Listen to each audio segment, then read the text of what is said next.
PM Kisan ಯೋಜನೆಯ 18ನೇ ಕಂತಿನ ಹಣಕ್ಕಾಗಿ ಕಾಯುತ್ತಿರುವಂತಹ ಎಲ್ಲ ಜನರಿಗೂ ಒಂದು ಗುಡ್ ನ್ಯೂಸ್. ಕೊನೆಗೂ ಕೂಡ 18ನೇ ಕಂತಿನ ಹಣ ಈ 28 ಜಿಲ್ಲೆಗಳಿಗೆ ಇಂದಿನಿಂದ ಬಿಡುಗಡೆ ಆಗ್ತಾ ಇದೆ. ಹಾಗಾದರೆ ಬಿಡುಗಡೆ ಆಗ್ತಾ ಇರುವಂತಹ ಆ 28 ಜಿಲ್ಲೆಗಳು ಯಾವ್ಯಾವು ಮತ್ತು ಮೊದಲ ಹಂತದಲ್ಲಿ ಯಾವ ಜಿಲ್ಲೆಗೆ 18ನೇ ಕಂತಿನ ಹಣ ಬಿಡುಗಡೆ ಆಗ್ತಾ ಇದೆ, ಸಂಪೂರ್ಣ ಮಾಹಿತಿಯನ್ನು ಈ ಒಂದು ವಿಡಿಯೋದಲ್ಲಿ ತಿಳಿದುಕೊಳ್ಳೋಣ. ಅದಕ್ಕಿಂತ ಮುಂಚಿತವಾಗಿ ಯಾರಾದರೂ ಹೊಸದಾಗಿ ನಮ್ಮ ಯೂಟ್ಯೂಬ್ ಚಾನಲ್ಗೆ ಭೇಟಿಯಾಗಿದ್ದರೆ ಸಬ್ಸ್ಕ್ರೈಬ್ ಮಾಡ್ಕೊಳ್ಳಿ.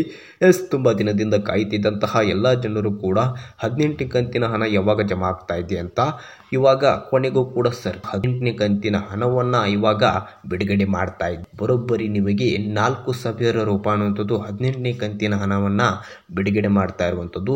ಯಾವ ಕಾರಣಕ್ಕೆ 4,000 ರೂಪಾಯಿನ ಬಿಡುಗಡೆ ಮಾಡ್ತಾ ಇದೆ ಅಂತಂದರೆ, ತುಂಬ ಜನಕ್ಕೆ ಇವಾಗಲೇ 17ನೇ ಕಂತಿನ ಹಣ ಅನ್ನೋಂಥದ್ದು ಇನ್ನೂ ಕೂಡ ಜಮಾ ಆಗಿಲ್ಲ. ಹಾಗಾಗಿ ಯಾರಿಗೆ ಇನ್ನೂ ಕೂಡ 17ನೇ ಕಂತಿನ ಹಣ ಜಮಾ ಆಗಿಲ್ಲ, ಏನಾದರೂ ಈ KYC ಅಥವಾ ಏನಾದರೂ ಮೊಬೈಲ್ ನಂಬರು ಅಪ್ಡೇಟ್ ಆಗಿರ್ಬೋದು, ಏನಾದರೂ ಮಿಸ್ಟೇಕ್ಗಳಿದ್ದರೆ ಅದನ್ನು ಸರಿಪಡಿಸ್ಕೊಂಡ್ರೆ ನಿಮಗೆ ಇವಾಗ 18ನೇ ಕಂತಿನ ಹಣದಲ್ಲಿ ಒಟ್ಟಿಗೆ 4,000 ರೂಪಾಯಿ ಅನ್ನೋಂಥದ್ದು ಸರ್ಕಾರವು ಬಿಡುಗಡೆ ಮಾಡ್ತಾ ಇದೆ. ಇವಾಗ ಮೊದಲನೇ ಹಂತದಲ್ಲಿ ಮಂಗಳೂರು, ಮೈಸೂರು ಹೀಗೆ ಬೆಂಗಳೂರಿನ ವಿವಿಧ ಭಾಗಗಳಲ್ಲಿ 18ನೇ ಕಂತಿನ ಮೊದಲನೇ ಹಂತದ 2,000 ರೂಪಾಯಿ ಅನ್ನೋಂಥದ್ದು ಬಿಡುಗಡೆ ಮಾಡ್ತಾ ಇದೆ ಸರ್ಕಾರ.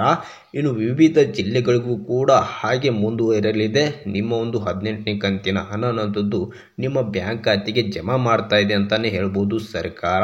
ಆದಷ್ಟು ಬೇಗ ನಿಮ್ಮ ಖಾತೆಗೆ 18ನೇ ಕಂತಿನ ಹಣ ಎಲ್ಲ ಜಿಲ್ಲೆಗಳಿಗೂ ಕೂಡ 28 ಜಿಲ್ಲೆಗಳಿಗೂ ಕೂಡ ಈ ಒಂದು PM ಕಿಸಾನ್ ಹಣವನ್ನು ಸರ್ಕಾರವು ಬಿಡುಗಡೆ ಮಾಡ್ತಾ ಇದ್ದೇನೆ ಅಂತ ಹೇಳ್ಬೋದು. ಹಾಗಾಗಿ ಅಲ್ಲಿವರೆಗೂ ಎಲ್ಲರೂ ವೇಟ್ ಮಾಡಿ.